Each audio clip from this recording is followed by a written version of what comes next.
Hi, everyone. Thank you for joining us today. Just a little bit of housekeeping before we get this webinar started. You all are more than welcome to ask questions. We just ask that you guys do so using the Q&A tool, which is going to be at the bottom of your screen. Most of you have done this before. You've been on webinars with us, so you're familiar with it. I also just wanted to let everybody know that this webinar is recorded, so we'll put the video up on our YouTube channel, the transcript will go on our website, and the audio will eventually go up on Peacecast, which is the Americans for Peace Now podcast. Our guest today is Ori Givati. Welcome, Ori. Hello, thank you. Ori is the Advocacy Director for Breaking the Silence, which is an organization which we've had on webinars before. We've had conversations with you guys before, but it's an amazing organization which helps former IDF soldiers provide testimonies and firsthand accounts of their experiences as soldiers in occupied Palestinian territory. And of course, with us, we also have our president and CEO, Hadar Suskind. Hadar, take it away. Hello, everybody. Thank you, Max, for your introduction there. And thank you, Ori, for being with us. And as Max said, honestly, for all of the work that you and your colleagues do at Breaking the Silence. We got a chance to spend a little bit of time when I was in Israel with an APN group a few months ago with some of your colleagues. And it was, as always, powerful and important. So there's a lot going on, obviously. There's been rockets and missiles this last week, although thankfully there is a ceasefire now, which we hope will hold. You know, there's ongoing protests, there's ongoing decades and decades of occupation. There's a lot to talk about. But today we are here to talk about actually a really specific issue, which is the issue of surveillance and how the Israeli military and the Israeli government uses surveillance of Palestinians as one element of control, and particularly the story that's come out recently that you guys, of course, played an important role in around Red Wolf. So for those folks who are with us who don't know what that is, can you just kind of kick us off from the beginning? What is Red Wolf? What are we talking about? Okay, so I might even start a little bit before Red Wolf so we can get the full context. First of all, hi everyone, and thank you, Hadar and Max, for this webinar and for your work. It's really great to collaborate, and nice to meet everyone that's watching. So we in Breaking the Silence, we collect testimonies from former soldiers about many different issues. As I'm sure everyone knows, for decades, settler violence, home demolitions, protests, so forth, all different elements of the way we occupy the Palestinians. And recently, in the last, let's say, 3 years, okay, approximately 3 years, we started hearing about a new type, or we started hearing new type of testimonies. And these testimonies and these testifiers, these former soldiers, started talking about surveillance technology. It's something that we barely heard about in testimonies prior to 3 years ago. So it started to emerge in testimonies, and we immediately identified that there is something new here, that there is something special, because it started to come up in many testimonies one after the other. From soldiers who served in different places, different units in the occupied territories. We heard about two systems in the first place. One is Blue Wolf. Blue Wolf is a smartphone app that soldiers receive when they serve in the occupied territories. And in the app, basically, they are told the mission is to take photos of Palestinians that they meet in the different missions, mainly in patrols. The app recognizes their faces and according to facial recognition technology, and then tells them what to do with the Palestinian they took the photo of. So it can be arrest, it can be released, it can be detained for some time. And more importantly, when the app doesn't recognize the Palestinian, then the soldiers can insert the new photo that they just took into the database, basically expanding and even creating a database of Palestinian faces, just generally the Blue Wolf, and we can also talk about it later. The second is Hebron Smart City, which is a network of sophisticated cameras that are spread around the city of Hebron, the cameras that can, look into people's windows, like with a very, let's say, sophisticated and very technologically advanced Zoom, and so forth. And the third system is what we just published together with Amnesty about, is the Red Wolf. And the Red Wolf is basically a facial recognition system that is installed in checkpoints. Okay, in checkpoints, we know about it mainly from Hebron. Yeah, so we speak about Hebron today. And basically what it does, a Palestinian walks into the checkpoint, he wants to cross from one part of Hebron to the other. And the checkpoint automatically recognizes this Palestinian, who he is, and immediately can give the notification to the soldier in the post if he should open it or not. And it's really important to understand that the main difference here between what used to be to what we have now is that the Palestinian doesn't see, it's not like in the airport when you come, you stop, you stand in front of the camera, you know that someone took your photo and you get a notification. It's not like that. The Palestinian just walks around and the checkpoint makes the decision. That is basically the system of the Red Wolf. I'll just point out maybe the most important thing to understand about it. The Red Wolf system, the reason that it's so important to understand it, it's actually a step further than the Blue Wolf, okay? And the reason is what I just said. The reason is that we're talking about a system of facial recognition that can take pictures of Palestinians when they just walk around. We're using cameras that are installed on, I don't know, on poles or something, on like rooftops and stuff like that. That's the danger, yeah? And doesn't require the moment when the soldier stops the Palestinian in the street and takes a photo. That is the main significant difference between the systems. Of course, we can dive deep, but that's general overview. Thank you, Ori, for the background there. I think this is an issue that that's complicated. I mean, I read the New York Times story, and for those of you who didn't see it, Max has posted, I think, both the Amnesty International report and not the New York Times story yet, but we'll put the New York Times story up. There goes the New York Times story into the chat, so you all can look at that later. One of the big issues that we talk about here in the U.S. around things like facial recognition is, the civil rights of the individuals. Now, obviously, under occupation, those people are living, Palestinians living under occupation under military law. They're not under Israeli law. What does Israeli law have to say about this kind of surveillance? Mm-hmm. So, look, I think what we really have to understand here is that right now, or in recent years in Israel, we have seen a lot of discussions, a lot of different parties talking about the use and how will the Israeli police will be allowed to use different systems of facial recognition.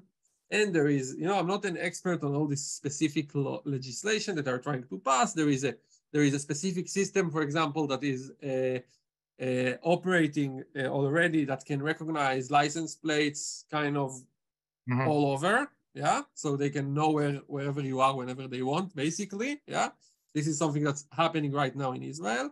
And there is more discussion about, for example, how and when will the police be allowed to use facial recognition to, find wanted people in general areas, discussions that are all over the world. Sure. I think what we have to understand here is that there is a discussion, and the discussion is between people who have the power to affect the results of the discussion. Yeah, so I'm an Israeli. I can vote for a party that is completely against facial recognition or whatever policy they have, or the opposite even. But even more than that, I can go and I can protest. I can create an organization against facial recognition.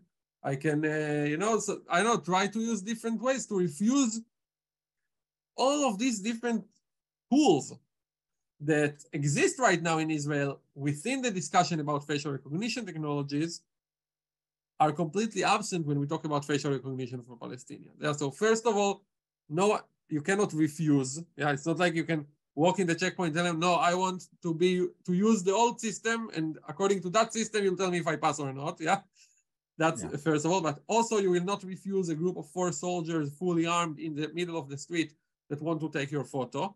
Yeah, most people will not refuse, and we don't have any accounts of Palestinians who actually refuse. Yeah,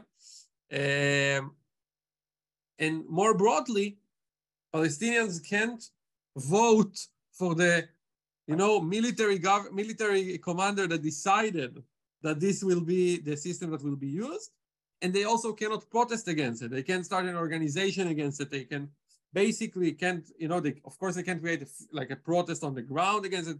So basically we're using a system that is extremely questionable, even in the most functioning democracy, against the most disenfranchised population, one of the most disenfranchised population in the world. And this is extremely dangerous for many different reasons.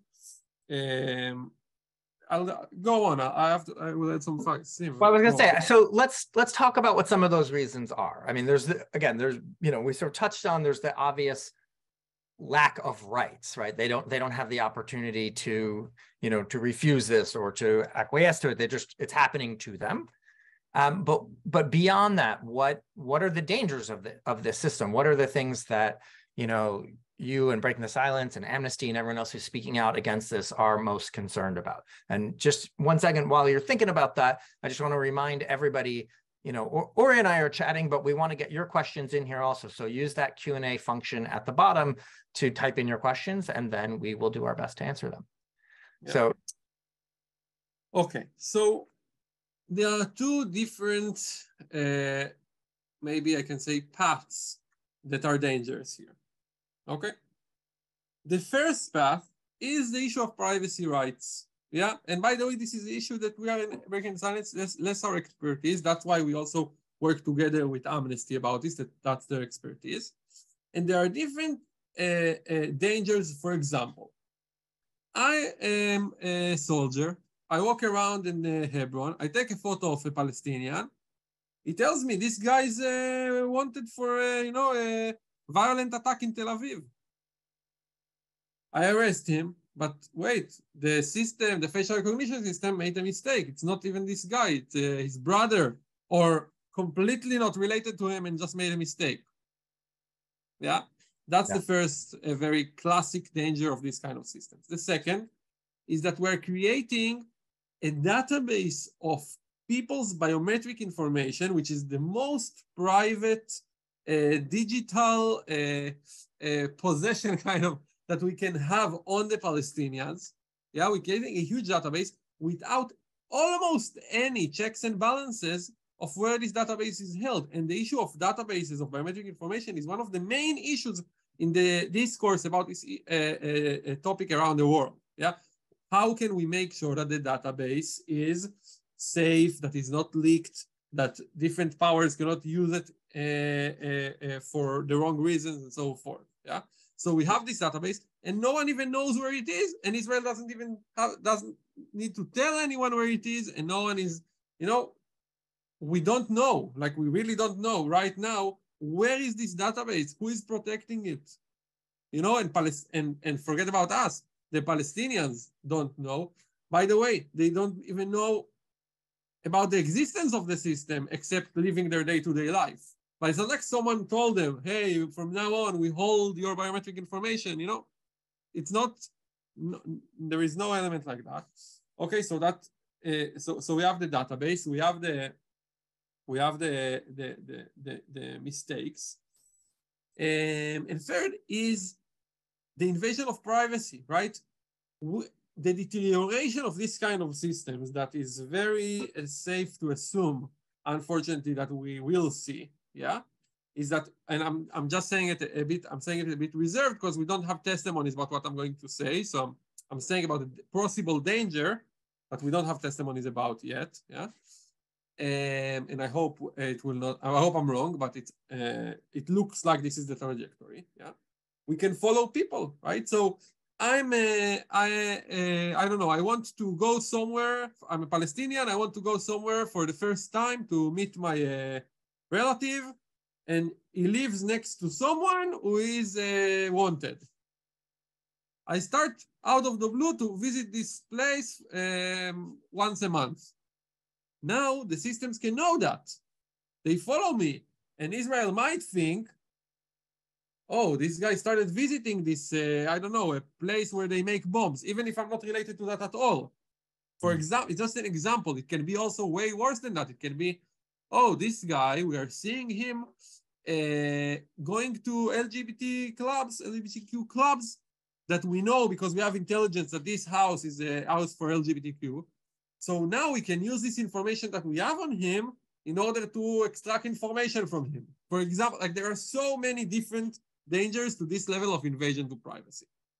And this last point is connecting me to the second path of how the systems can be used and are used, which is not the privacy issue, but the issue of control. In most elements of the occupation, there is also this element of control. And how does it come in effect, in practice, using the surveillance systems? As I also mentioned earlier, we have been controlling the Palestinians for decades using different, missions, mechanisms, settler violence, home demolitions, dispersion of protests, home invasions, patrols, checkpoints, all these different things that we have been talking about for decades, and still, of course, are the most prominent way we control the Palestinians, don't get me wrong, they're 24/7. But these systems of surveillance added another layer of control. Yeah. Now we are not only controlling Palestinians' physical space, we're also controlling their digital space. Yeah. So a Palestinian today is not only, when they go to sleep, they are not only concerned about whether a soldier will invade my home tonight, yeah, or when I go to work, will I get to work on time and so forth, yeah. And of course, worse than that, yeah, if I go to protest, will I come back alive? But also, when I walk in the street and I see no soldiers, I'm still under track. I'm still under surveillance. When I go in the checkpoint, I'm under surveillance. And more than that, Israel has on me not only my home that they can use whenever they want, but also my own private biometric information, which they can use against me whenever they want. So it adds a whole other layer of control. And basically, we keep pushing the envelope around the individual. Yeah, the individual, I'm not talking about, of course, it has effects for everything more than the individual, the group, the family, the people, everyone, but also around the individuals. I think it's a way to expand our control from the physical space or even the public space sometimes to every specific individual's private space more than ever. I think the thing that struck me maybe the most reading through the report is that this is really just one more layer on top of an already existing super restrictive system that's in place to control a Palestinian movement. I kind of want to take this back a couple of steps and ask you to talk about the permit system that's already in place and some of the restrictions that were already there prior to this new system. Yeah. So we have to understand that it's all built on top of, what used to be. Yeah. So we're building this, whatever in English, but like a pile, right? A blocks pile. Yeah. I forgot the word. Anyway, the permit system is part of the occupation for decades, and it keeps growing and expanding into levels that we wouldn't imagine, right now we are limiting the amount of teachers from the international community that have a permit to enter and to teach in Palestinian universities, and how many Palestinians will be allowed to study abroad. And it gets everywhere, but it's also affecting all or most of the Palestinians' day-to-day life. Yeah, we're talking about permits to enter Israel for work. We're talking about permits to enter Israel. They can be for businessmen and so forth, which is probably the most kind of permissive permit. Yeah, businessmen who can enter with their vehicles and so forth. But when we talk about the inside the Palestinian population, yeah, we're talking about a way more restrictive permit regime. What do I mean? I'll give 2 examples. We have the city of Hebron specifically, yeah, which is divided, the center of it, by 23 checkpoints that Palestinians, some of them they can cross, some of them they can't, depending on many different reasons. But basically, yeah, without diving too deep, we split a city. The most important city in the West Bank after is Jerusalem, what used to be the most important market, cultural center, and so forth. We split it, and basically to the approximately 20% of the city is almost completely blocked for Palestinians, yeah, including roads that are called sterile roads that no one can enter, yeah. And another completely different example of permits is what we call agricultural permits. Yeah, something we did when we built the fence, the separation barrier between the West Bank and Israel within the Green Line. Yeah, a lot of the Palestinian private property, private agricultural lands, were left on the other side of the fence. Yeah, so basically inside Israel, the way Israel sees it, yeah? And in order to allow Palestinians to enter and work their own private lands that Israel decided that should actually be inside Israel, we created this entire secondary kind of permit regime that's called an agricultural permit, and Palestinians can exit and enter their private lands using a very specific permits that sometimes get to the specificity of you can cross now with 1 shovel and 1 tractor with only your family members, for example, and so many different elements like that. And those gates where they can cross are open usually from 6 to 7 a.m. and then again from 3 to 4 p.m. So for example, if you didn't come in the morning, or even worse, you didn't come back in the evening between 3 to 4 because the soldiers have other things to do, you can be locked inside Israel, which is a criminal offense, which might restrict you from your permit. And there are so many different other permits, yeah?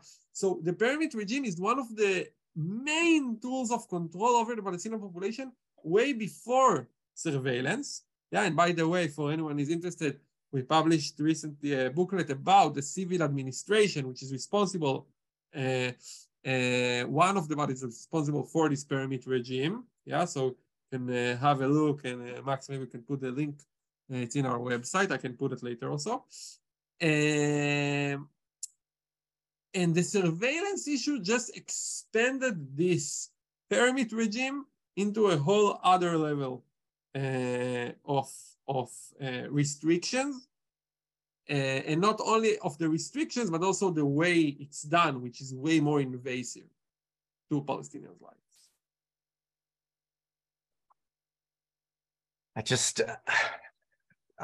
I'm stuck for a minute because there's so much. I mean, you're talking about all the levels there. I was just thinking as you were talking about the agricultural permits, wanted to remind everyone what Ori is talking about is permits for Palestinians to work private lands that they own, right? That are fenced off from areas they can access themselves, where they then need to go through this whole process to get to their own private lands. And we've seen over and over again, obviously, cases of settler violence, keeping people from those lands, keeping them from working them, destroying crops, trees, others there. It is deep. It is a deeply rooted problem. So one of the things that I was interested about in seeing actually the New York Times story that we posted in the chat is the response to this? And in part because there is already so much surveillance, there is already, the permit regime and so many other things. Can you tell us a little bit about what's the response been in Israel? Has there been international response? How have people responded to this? And also, given that this is, as you were saying, held by the military and not something that is clear exactly who's in charge of what and how did you even find out about all of this information? Okay. So I have to say that the response to these revelations, starting from the Washington Post piece a year and a half ago, continuing with this New York Times piece this month, internationally has been, since a year and a half ago, it's one of the things we deal with most. Yeah, and now, again, with more attention even than ever, because I think of two reasons. First, that this is a topic that's very much on the table internationally anyway. So people are interested. It's related to AI. It's related to, different civil rights issues all around the world. So people are interested. There is a lot of academic research that is starting, that is developing. So it's very much on the table, regardless of the occupation. So people are interested. And secondly, I think that it's something new. It's when we talk about the occupation, it's something new. We have been talking about, and many people who are living in this issue and are interested in this issue, or maybe working about their jobs are related to this issue, or politically engaged with this issue and so forth. They know about the occupation. They know about settler violence. They know about the different things that we can consider classic, classic occupation, which is, of course, not for a second saying that they are less important. Actually, the opposite. Yeah, they are still the most important elements of the occupation because they are the day-to-day life. But this brought a whole new understanding of the way we occupy. And also, I think it's a very clear example of how 56 almost years of occupation erode slowly every basic understanding of what is democracy, what is human rights, what are the lines we will not cross. These systems are a huge red flag showing the deterioration that we are now, in. We have been deteriorating from the second it started, but we are probably, heading more downhill than ever. And these systems are one of the ways to show it. Within Israel, we're talking about a different situation, unfortunately. We're talking about, actually, we're not talking about it. Yeah, that's the main argument. That's the difference. Yeah, that's not that we don't try. Of course, still, by the way, for anyone who doesn't know, most of our effort, most of our capacity in breaking silence is working within Israel, with our society. This is what we believe is always what we should focus on. Yeah, and unfortunately, the levels of a little bit denial, I can say, a little bit acceptance, depends on who you talk about, from within our society, is not really allowing, the way we see it, this issue to actually become part of the discussion. Because anyway, there is a lot of acceptance to the different things that we're already used to. Right. And it's hard to say, for example, a system in a checkpoint that is a facial recognition system in a checkpoint, for someone who is not part of this and knows about this and so forth. And by the way, we also needed a lot of learning to understand what's the problem. Yeah. It feels like an airport. Like, well, okay, what's the problem? You go to an airport.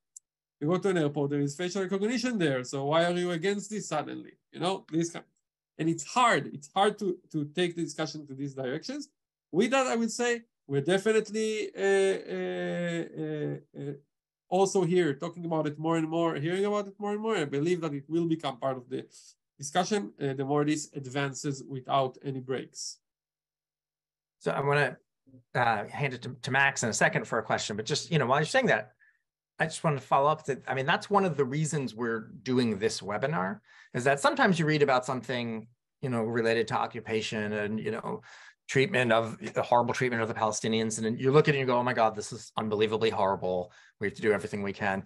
This you can look at, and like you said, we in the United States, obviously every country in the world probably use facial recognition in airports and in other places. And, it's not violent, in the physical body. So it does take learning, and it does take understanding about, how this deepens the level of occupation. And like you said, extends it to the digital realm.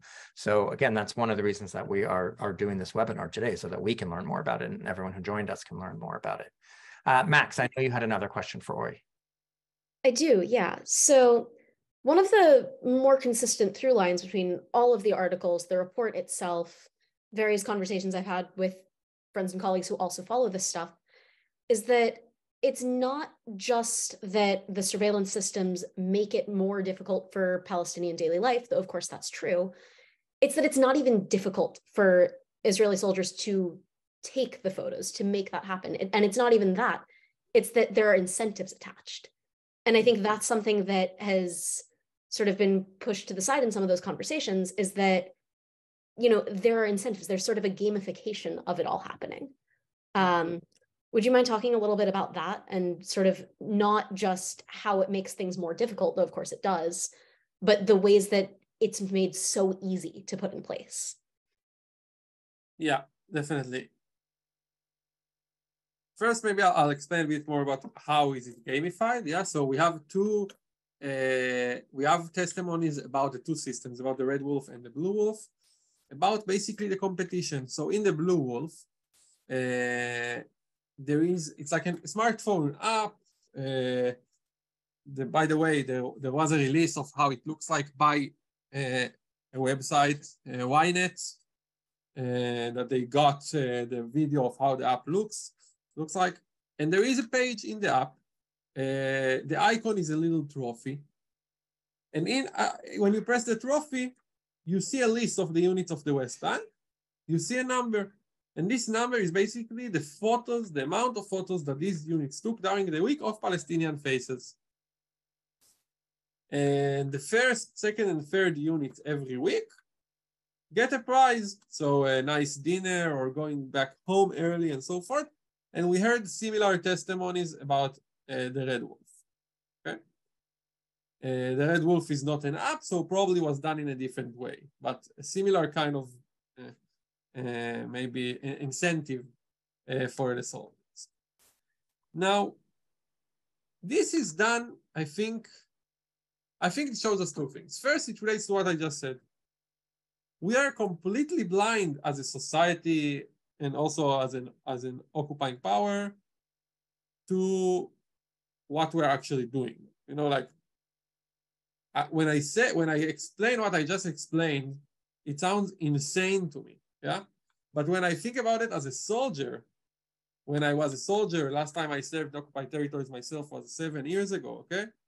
When I was a soldier there, and I can imagine myself getting this mission and getting this app and feeling maybe in the best case scenario about myself, I would say, oh, this is weird. But I will definitely do it. And definitely as a young soldier, yeah, as an 18, 20-year-old soldier, I will feel it's even cool. Yeah? Why it's even cool? Because as soldiers, we are bored.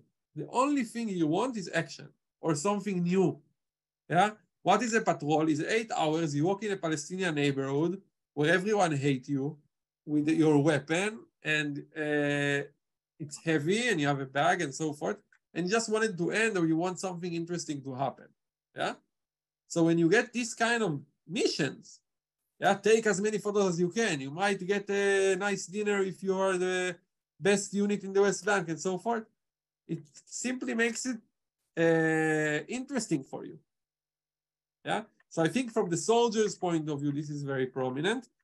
And it contributes significantly to a parallel process that we have been also talking about in Breaking the Silence, which is the dehumanization of Palestinians. Yeah, because as a soldier now, not only am I allowed to invade their homes and invade their rooftops and, even shoot at protests and, open checkpoints wherever I want and so forth, I'm also allowed to take pictures of whoever I want for me to get a nice dinner. The levels of treating the Palestinians as kind of, I think it's not only gamifying the mission, it's actually gamifying the Palestinians themselves. Yeah, it's deeply dehumanizing. Exactly. They are pawns in our video game, and it's getting worse. It's been like that before, and these kind of systems entrench and maybe makes the situation way, way more kind of separating what we do from who we do it on. We separate the human being, which is a Palestinian in front of us, to what we're actually doing to that person. It's a very difficult process. And I have to tell you that we also saw it in the testimonies. I think this is really important to understand. I was a researcher before I was the advocacy director. I was a researcher, and I interviewed over 120 soldiers about their service before we started hearing about surveillance. Okay, and so I remember very well what a soldier in an interview sounds like, and what are the usual terms and words that are used, and so forth. When I read the transcripts of the testimonies about surveillance, one of the things that struck me was that they look different. The actual words that soldiers use are different. Yeah. For example, I remember one of the testifiers starts talking about the system with words like, "I have to tell you something. I have to tell you something. Do you know what is the blue wolf?" And in my experience, when I was a researcher, it was very rare that a soldier will talk to you like this, because as soldiers, we get used to things. So we don't describe them as like, we have to talk to you about something, It's not the way that soldiers speak to, at least in the interviews that I conducted, no soldiers spoke to me this way. And that's why when I saw the surveillance testimonies, I immediately felt like, okay, we have something new here, we have something big here, something is changing the way these soldiers are talking about the situation. Interesting. So I want to go to one of our audience questions, but before I do that, I'm going to remind everyone that if you'd like to ask questions, please use that Q&A function and type them in there. So this is really a two-part question. And again, like you said, this blue wolf, red wolf, it all connects to the broader surveillance. So there's a question about whether you can say something about I don't know, it's funny, I'm stuck on saying it in English, the 8200 unit, show one more time. Whether you want to talk about them and how that fits in. And then the follow-up question that goes with that is, do you think that these new layers of control, right, the surveillance, the new surveillance, is that, might it lead toward more people refusing to serve? Especially, and as that's connecting to, again, the protests and the refusal to serve, and the protest is a little bit different, right? Because that's primarily reserve duty. But talk about those things. Do you think they're connected? Do you think we'll see them connected? Okay. So first of all, about 8200 units. I would say two things. First of all, we don't collect testimonies from 8200. Can you tell people what that is? Because not everyone might know. Of course. So 8200 is the biggest, most important, basically, unit in the intelligence of the military.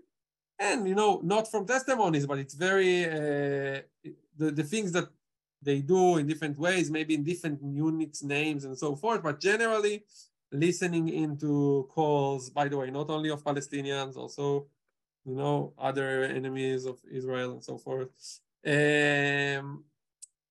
Like a lot of people we know, but yeah. satellite image with them. So many different elements of intelligence. They are run in the 8,200 unit. Okay, basically. That's very general. Okay. We don't collect from this unit, and we don't collect from intelligence, mainly because of censorship issues. We don't want to, it's not something we want to start meddling with because it's very dangerous, by the way, not only for us, but mostly for people who, even if they will agree, speak to us. So just generally for you. Oh? With all that, intelligence is a crucial part of all of this, yeah, because eventually these kind of systems can create intelligence, yeah, that can be used against Palestinians in many different ways, like I mentioned earlier, like who is gay or something like that, or who does he meet, and maybe they're trying to set up a political opposition to occupation, things like that, whatever. But it's also fed by intelligence, because how does the system know when a soldier takes a photo if the guy is wanted? Of course, it's using intelligence. Like it's not, it doesn't decide on its own. Yeah, the system recognizes the faces, but it should be, it's fed by some other system that we can only assume related to intelligence. Yeah, so intelligence is a significant part of that. Now, about refusing. I think that generally, the more we hear about these kind of systems, the more we hear about the levels that we allow ourselves to, or the things that we allow ourselves to use against the Palestinians, and the more people know about them, it eventually, of course, also creates refusings. Yeah, like of course it's part of the game. Yeah. I don't think that we will see significantly more because of that, significantly more refusal. And by the way, this is because of many reasons, because of people's own personal decisions, social decisions, but mainly because we are Israelis and we grow up in a system that directs us to become combat soldiers or soldiers generally in any way it can, yeah, education, media, social circles, and so forth. So I don't expect that this specific thing will create a huge difference.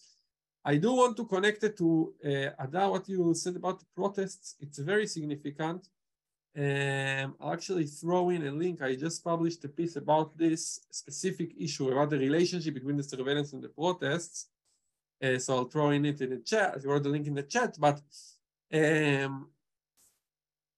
I think that the most important element to remember about the protests that are currently ongoing is that the way they are framed, you know, and by the way, we are part of the protests. Yeah, we're part of them. We support them, of course.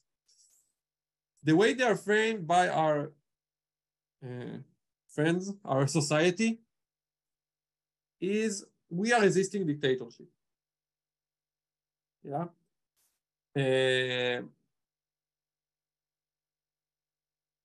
When we talk about resisting dictatorship, hundreds of thousands of people in the center of Tel Aviv, and we don't talk about full-on dictatorship mechanisms that we're using half an hour from Tel Aviv, we have a problem.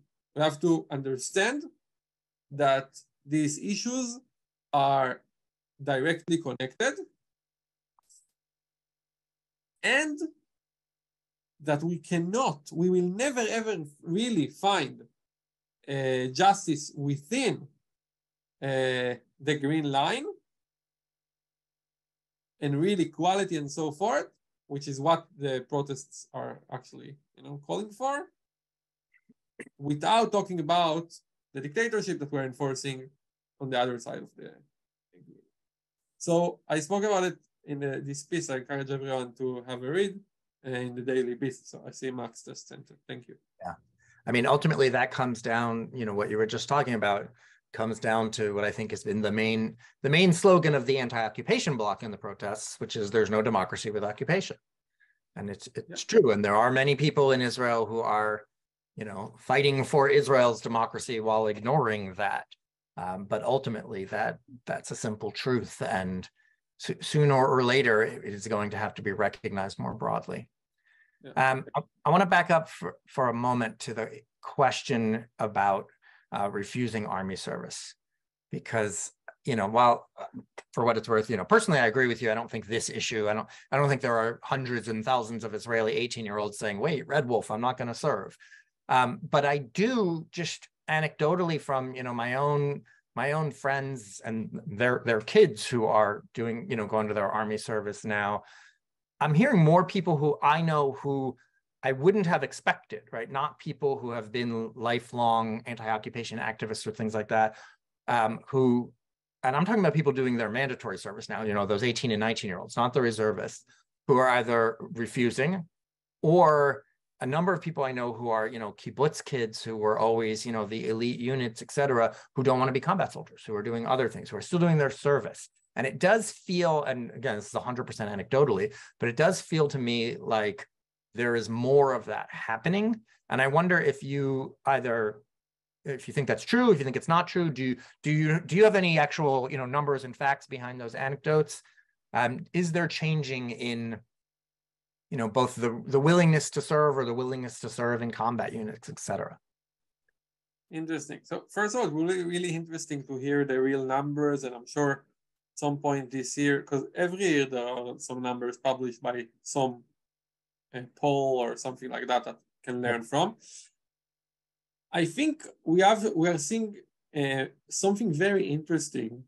It's not necessarily directly related to the occupation, but what the protests and the refusing to serve because of the judicial overhaul, which it is very prominent, yeah.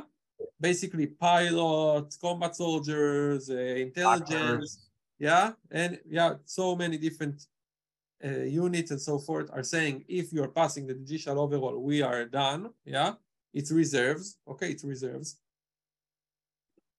It very, very quickly legitimized refusing. Yeah, because until now, refusing was taboo. No one would even, if you even mention that, you're outside of the conversation. Yeah.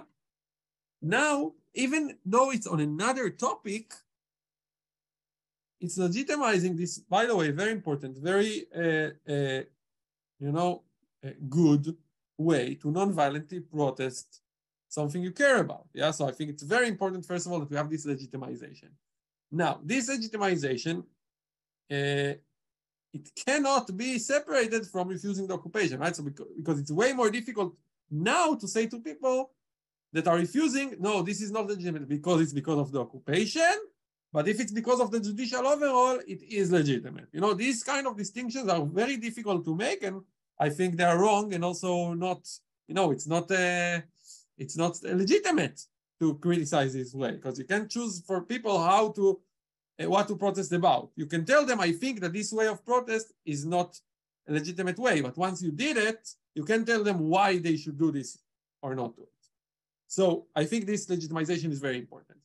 Now, another thing that is happening in parallel, and this is, I think, very interesting, is that in some of the interviews, the statements of the different people who refused, we did see things like, we served their occupation, we didn't say anything, now they want to change the judicial overhaul, it's enough.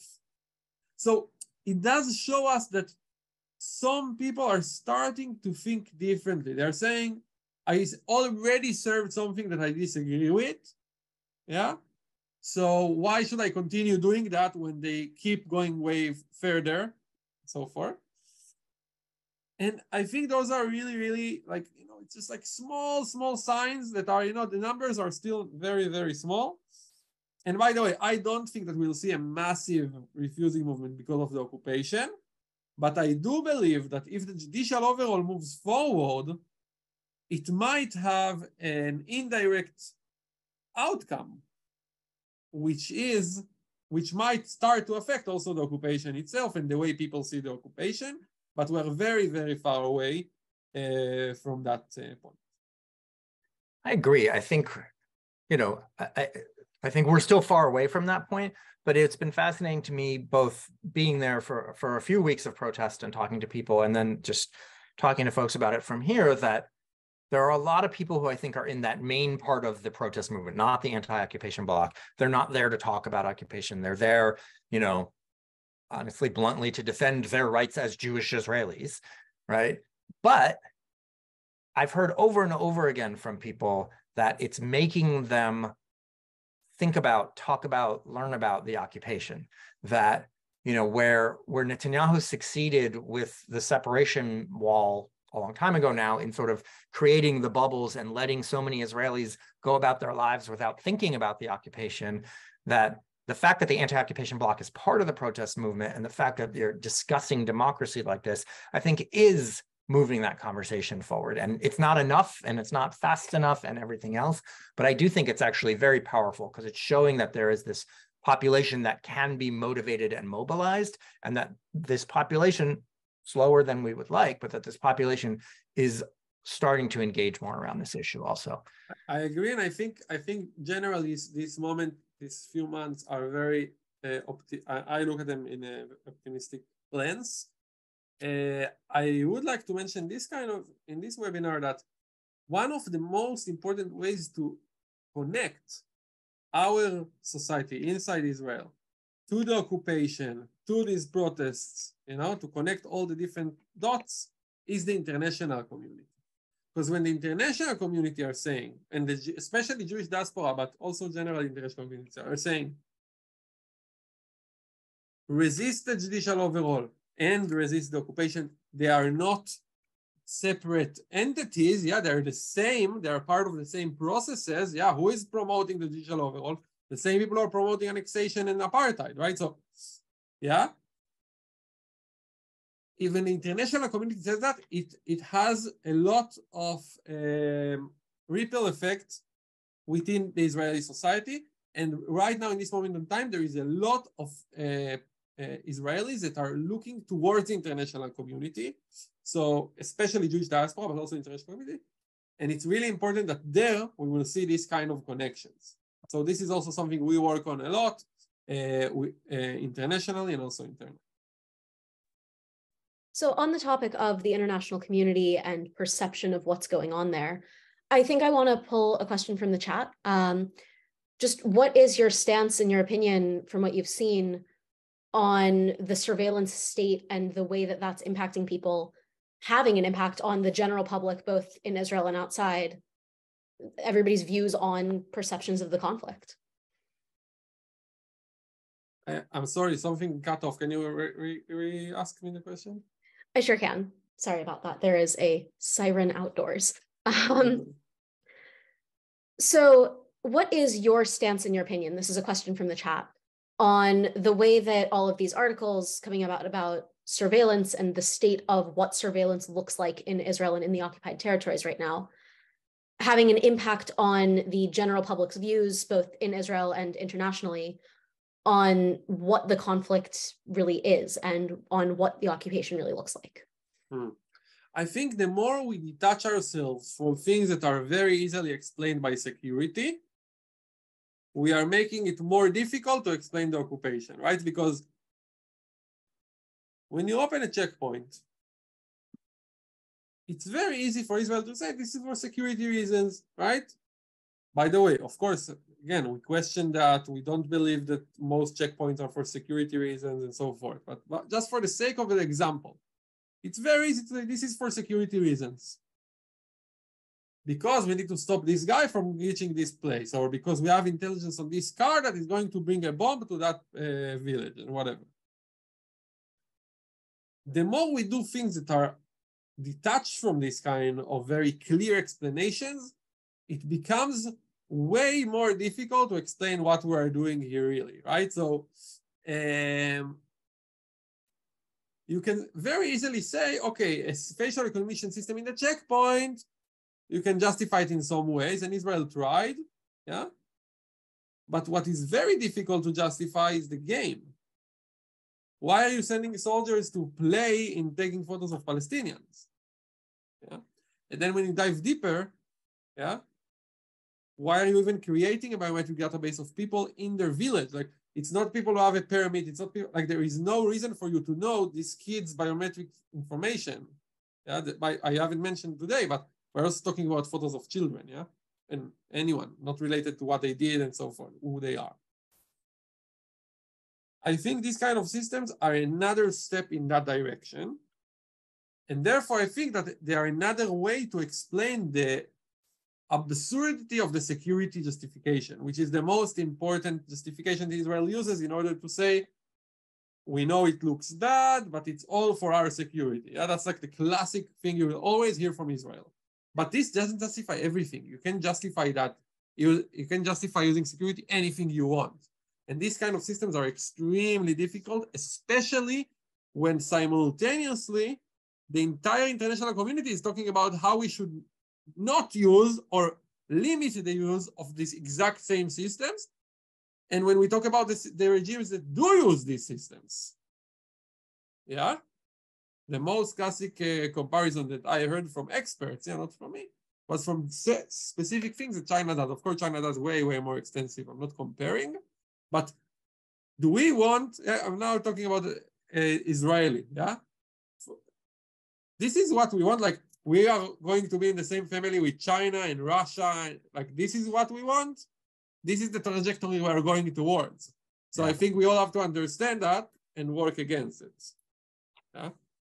And I think that wraps it up, right? That's exactly it. It's do we want to be a country and a regime controlling another people, and one that are, building a database and surveilling an entire population? Like you said, it's not just checkpoints. It's not just people who have permits. It's, men and women and children going about their daily lives. And, this is mapping and surveilling as one more tool of control. Ori, thank you very much for joining us today, for coming on and talking and helping to explain what is a complex and complicated issue. And I appreciate all the work that you're doing, you and your colleagues at Breaking the Silence. Please give them all our thanks. And thank you, everybody, for joining us today. Again, this has been recorded. We will share it online if you want to share it with other folks. And thank you for being with us, and we'll see you all soon. Thank you very much.